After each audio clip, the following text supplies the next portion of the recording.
In this lesson, we want to look at various ways of copying formulas across a range of cells. We have a workbook here made up of 4 worksheets, and we'll be looking at 4 different ways of copying formulas. We have a column with the student name and columns that have their maths, English and science scores. Now if we want to get the total, a way that is common to most of us is by clicking and selecting the auto sum and then using the autofill handle to drag and copy down the range.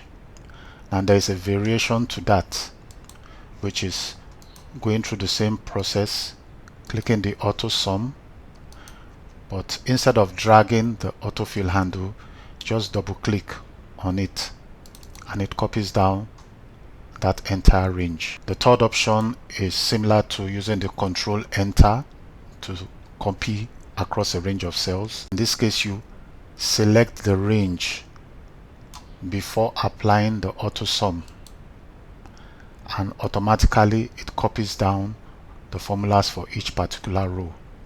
And the last option is if you have the range already converted into a table, whatever you do in this row